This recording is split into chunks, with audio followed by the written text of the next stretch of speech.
ചാഞ്ഞും ചെരിഞ്ഞും പോകാനുള്ള സാധ്യതകളും പ്രലോഭനങ്ങളും ഏറെയുള്ളൊരു കാലത്തും ഒരു ദേശത്തുമൊക്കെ നമ്മൾ ജീവിക്കുമ്പോൾ അതിൻ്റെ മധ്യേ നിന്ന് ഏറ്റുപറയുന്ന വിശ്വാസത്തിന് വലിയ വിലയുണ്ട്. അതുതന്നെയാണ് കർത്താവ് നമ്മളിൽ നിന്ന് ആഗ്രഹിക്കുന്നതെന്നും മനസ്സിലാക്കുക. എത്ര കാലം നമ്മൾ കേട്ട പ്രഭാഷണങ്ങളിൽ നിന്ന്, പ്രബോധനങ്ങളിൽ നിന്ന് അതിനെ ഇൻഡയറക്റ്റ് സ്പീച്ചിൽ പറഞ്ഞുകൊണ്ടിരിക്കും നമ്മൾ. അതിനപ്പുറത്ത് ഒരു ദിവസം നമുക്കൊരു പേഴ്സണൽ എക്സ്പീരിയൻസ് വേണ്ടേ? എൻ്റെ കർത്താവേ, എൻ്റെ ദൈവമേ എന്ന് തോമസ് ലീഹ വിളിച്ചതുപോലെ ഹൃദയത്തിൽ നിന്ന് കർത്താവിനെ ഡിഫൈൻ ചെയ്യാൻ, കർത്താവിനെ ഏറ്റുപറയാൻ നമുക്കൊരു വിശ്വാസ പ്രഖ്യാപനം ഉണ്ടാകണ്ടേ? അതാണ് ഈശോ ആവശ്യപ്പെടുന്നത്.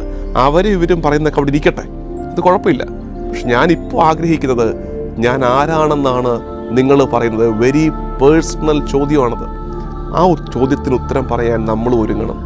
നമ്മളെ ദൈവത്തിലേക്ക് ആകർഷിക്കുന്നത്, ദൈവിക രഹസ്യങ്ങൾ നമുക്ക് മനസ്സിലാക്കി തരുന്നത് അത് നമ്മുടെ പരിശ്രമങ്ങളുടെ ഫലമാണ് നമ്മൾ ഒരിക്കലും വിചാരിക്കരുത്. അത് ദൈവം ഇടപെടുന്നതാണ്, ആത്മാവിൻ്റെ പ്രവർത്തനമാണ്. ആ തിരിച്ചറിവ് ഉണ്ടായില്ലെങ്കിൽ ആത്മീയത പോലും അഹങ്കാരമായിട്ട് മാറും. ആ തിരിച്ചറിവ് ഉണ്ടായില്ലെങ്കിൽ എൻ്റെ ആത്മീയ യാത്ര എൻ്റെ വീഴ്ചയായിട്ട് മാറും. കാരണം ദൈവം തന്നതല്ലാതെ ഒന്നുമില്ലെന്നുള്ള തിരിച്ചറിവുണ്ടാകണം. അപ്പോൾ നമ്മൾ എളിമപ്പെട്ട് നിൽക്കണം. കർത്താവേ, നീ വെളിപ്പെടുത്തി തരാതെ ഞങ്ങളുടെ കയ്യിൽ ഒന്നുമില്ലെന്നുള്ള ഭാവത്തോടെ എളിമയോടെ നിൽക്കണം.